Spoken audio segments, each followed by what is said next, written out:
Well, thanks for allowing me to do your 2D and 3D analysis.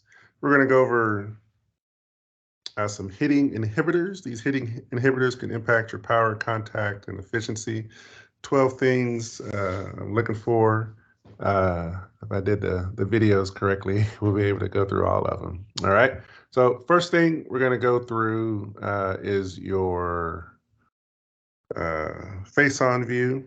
And so I'm going to be looking for 10 things here. First thing we're looking for is any evidence of a sway.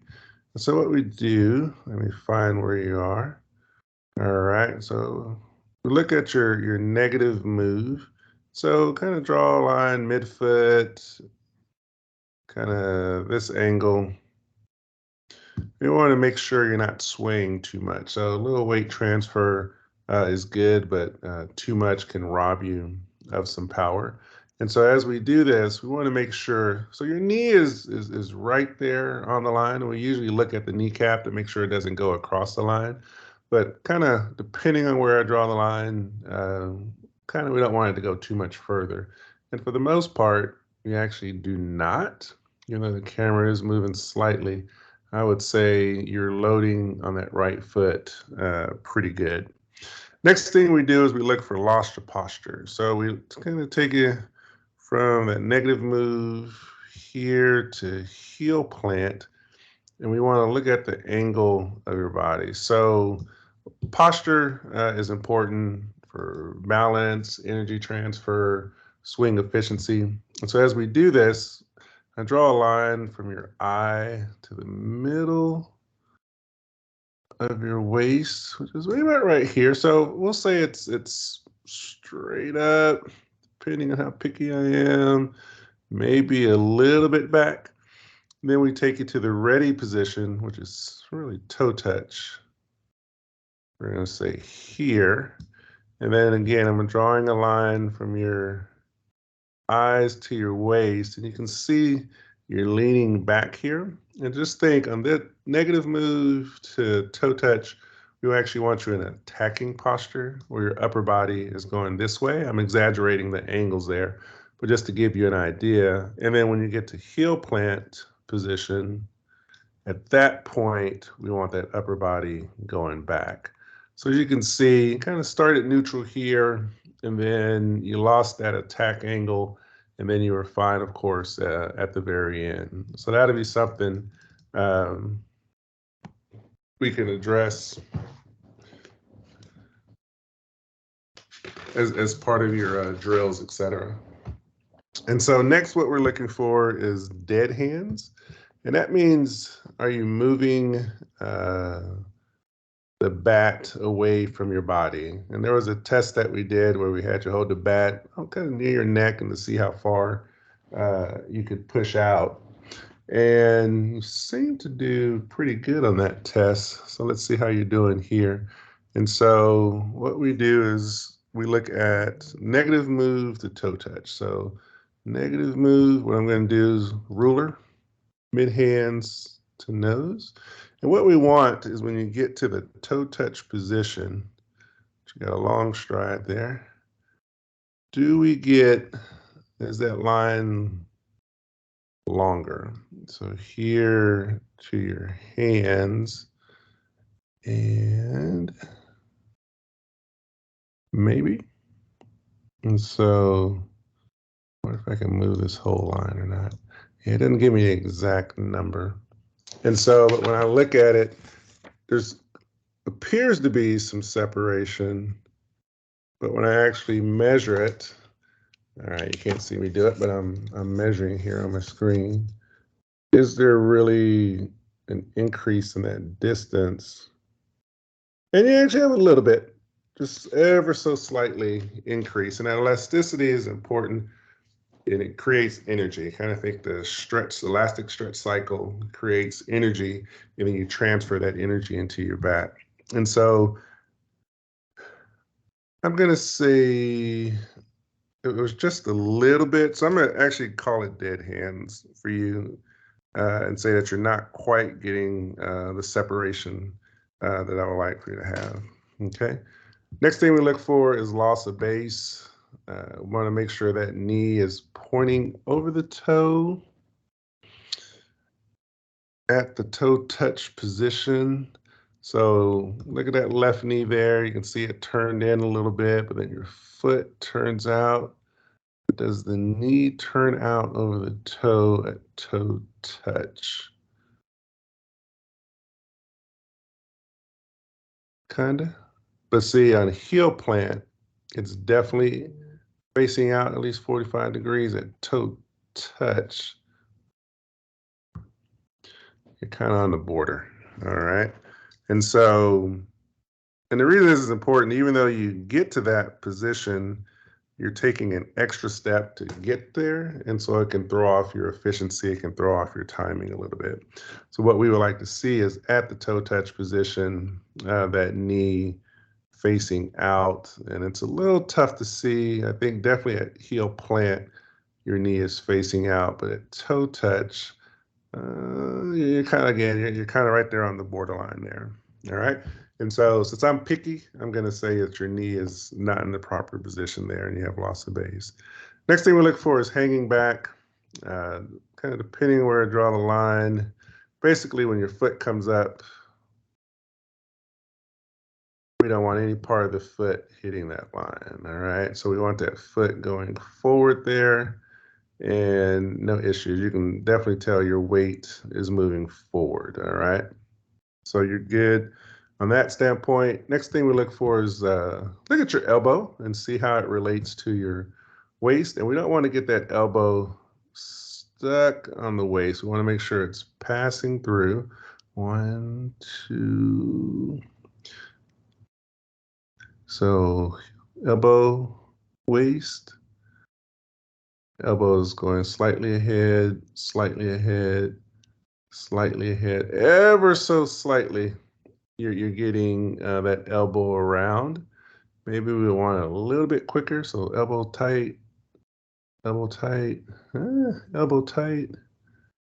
So maybe, all right, we're going to say you have a gate swing and that this could impact your sequencing. Oh man, it's ever so tight. I might have to give it to you. Usually if I see it on 3 frames, we'll say your elbow's getting a little stuck. So I'll start here 1. See, there it goes slightly above. All right, we'll flip a coin on this one. If you don't think your elbow's getting stuck there for 2, 3 frames, I won't argue too much. But I would say from here, 1, 2, 3, slightly gets, all right, so you're borderline on that one too. All right. And so, but overall, it does look pretty good. I'm going to say question mark on the gate swing. And so I'm going to take you to the toe touch position. And what we're looking for here is making sure you don't have a flying elbow. We want your hands further away from the pitcher than the bat, so there's no signs of dumping the barrel. We'll have you go a few frames up. You want to make sure that elbow is nice and tight, maybe slightly flaring. So here, you're doing good. All right, I'm going to say you're not pushing. I'm going to say you're whipping through. Again, kind of a little close. So again, what we're looking for is we see it line up at this position here. And we just want it slightly past the shoulder. I think you're okay. So it still lines up here, maybe slightly ahead. So no evidence of pushing. We want those hands whipping through the swing there. Next thing we do is we look to make sure your weight shift is okay. And so from heel plant, I'm going to draw a line up this front hip, 90 degrees. And then we want to make sure you rotate around that line and not going too far ahead. All right. So heel plant, rotate. Maybe a little drifting. Part of that is related to just how you swing overall. You're really pushing that weight forward. But we really want you to stay behind that line.